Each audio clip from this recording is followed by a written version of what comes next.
Maganda pa mga tropa. Ito at aking meron overhauling na BC1 ng makina. Ito baliktad lang ang liner. Baliktad. At nabaliktad ko na liner nito. Ngayon, ito naman yung piston ring nya. I-oversize ko at para yung gap nya maliit lang yung gap para ang pressure buo rin ang pressure yung ng makinan to. Kaya ito aking hinahasa at hindi sakto ko lang yung ng piston ring. Kailangan maliit na rin ang gap na gagawin dito para hindi sisingaw. Unti-unti lang ang unti-unti lang ang grinder at ipapasok ko ng ganito. Ayan. Ito. Wag lang magtagis yung dulo nito. Okay na to. Yung pero mayroon konti pang nag-aabot pa yung dulo niya, yung piston ring pag ipinasok. Nabawasan pa to. Pag ito ay pinasok at wala nang sabit dito sa loob na to.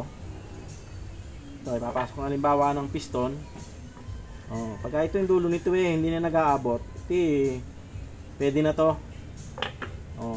Ayan, pasok na hanggang loob. Ito yung dulo niya hindi nag-aabot, pasok na yan hanggang doon sa loob. Ganun lang mga tropa. Ang gandang gawin sa mga ito hindi na sinusukat.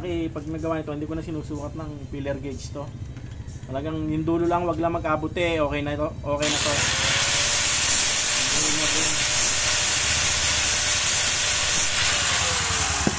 Wag lang mag-abot sa dulong ganito, ayan doon. Papasukan. May clearance lang na konti. Karoon ng konting clearance to, okay na to.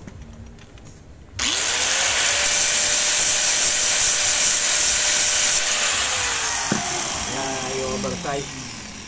Ito naman tatagal din naman ng tagal din to, alagaan lang. Mga kung ilang taon din tatagal din to pag baliktad ng liner. Mahalaga rito alaga sa change oil. Para ang liner ang makina gumanda. Kasi itong makina pagka ang langis dito naglamutek, pangit na. Kailangan laging ang langis nito laging maganda.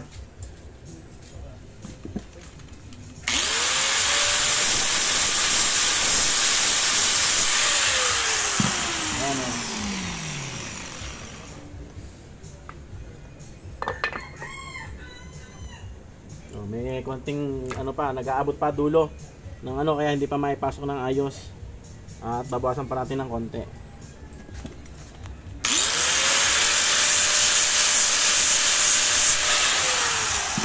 Kahit hindi na nag-aabot ang dulo, pwede na to.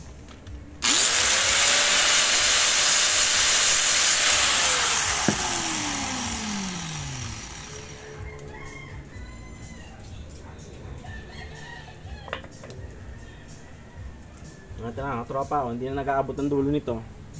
Ayan maliit ang gap nya. Maliit ang pinakagap ng clearance. Ayan. Ayan hindi na nag-aabot yung dulo. Kaya ito, okay na to. Ang liit ng gap. Pag pinasok naman to, pasok naman sa loob. Ayan walang sabit. Ayan. Para ang pressure buwang pressure.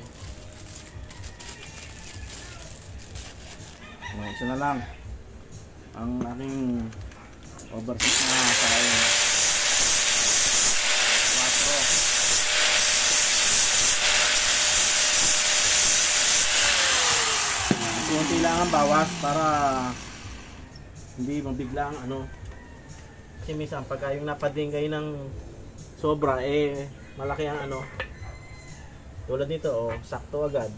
Ayan ayun hindi nagtatama yung dulo nito. Ayan yan ang maganda Ito naman hindi naman ihilab to kasi may clearance din naman to na talagang ang clearance nito 0-0. Meron namang pagitan. Hindi talagang 0-0 to. Ayan pag pinasok naman ng piston ay pasok naman agad. Ayan